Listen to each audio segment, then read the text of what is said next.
We're delighted that you could join us here in Manchester for our 4th conference here.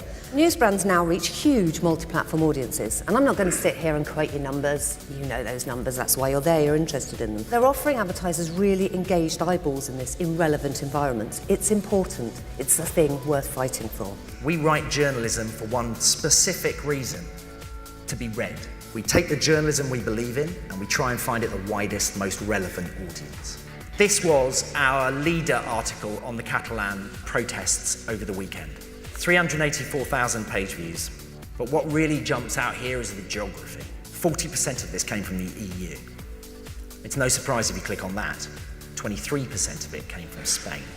For us, that was an indication that people in Spain wanted an external point of view on it, and it directly led to us translating that article and seeing a huge return on that as well.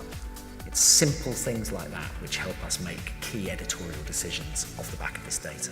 We've never been interested in building pointless reach, because as much as anything else, it doesn't make any business sense, right?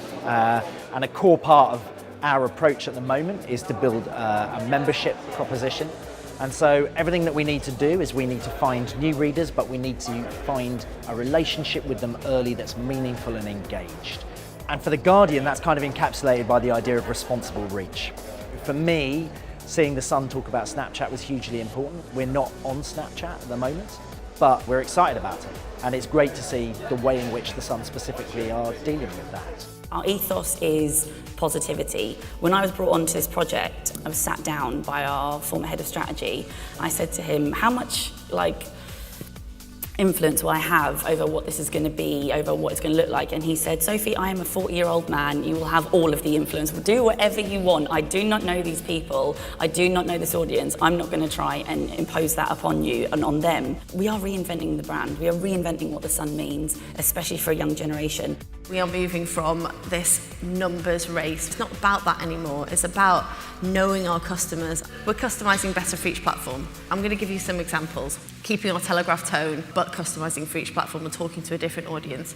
Audio. It's been a real education working out which parts of our content work well as podcasts, and actually what do people want when they're waking up in the morning and they're getting ready and they're asking for their flash briefing. What sort of tone do we want to have? What does the voice of the Telegraph sound like? Because I do a lot of advertising with news brands, it's great to see how they are learning how to diversify depending on the platform that they are engaging with, and understanding that it's not necessarily the platform that they're on, but how they're representing their brand in that space, and therefore how my brands and my clients can represent themselves within those spaces as well, alongside the news brands. Things like Snapchat, what's all the different apps, your Instagram, all these things that people don't associate with a printed product actually opens it up to a huge new audience, and a younger audience and a more diverse audience. And it's no longer just a migrating audience, it's actually bringing new audiences to news brands, and therefore for our clients too. Quant research is only part of the story. We needed to get out and actually talk to real people. It's how we use data that's the important thing, not going back to using data to confirm what we already know, rather than challenging and evolving our thinking. Really interesting throughout the whole conference, if I'm being honest, in terms of how it applies back to the research study. It felt like an industry that's really got its house in order in terms of understanding the authenticity that they've got at the heart of their brands and how they make that work for themselves with the potential of digital, so it's no longer seen as something that's killing the business model, so much as something that's opening up a whole new world of possibilities. For us as planners, as creatives, whatever you want to call us, I think it was an eye-opener. There's so much more we can be doing. Drop the lazy stereotypes with customers, drop the lazy stereotypes about print brands. What are we talking about print brands for? Not print brands, bloody news brands.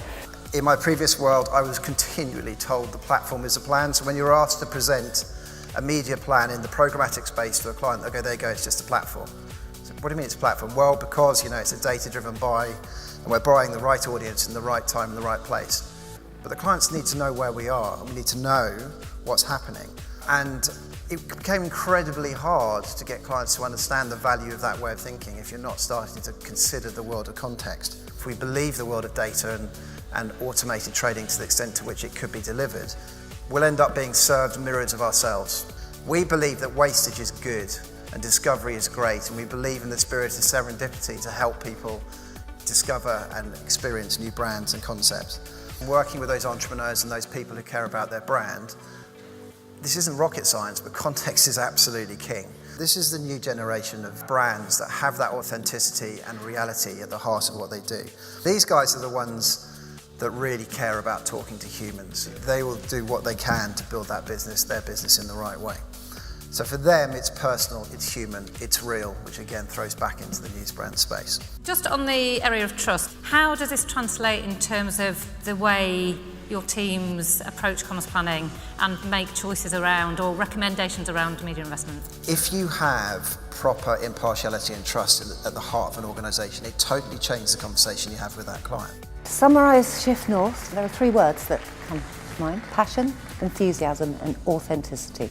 Every presentation that we had, which were all focused around the evolution of news brands and the industry that we work in, it came back to those 3 words. And I think if we can hold them close and think about them in all of our work, whether we are at a media agency and planning or at a client and thinking about how we reach out to our consumers, if we do so using passion, enthusiasm and authenticity, we will connect with them and drive our businesses forward.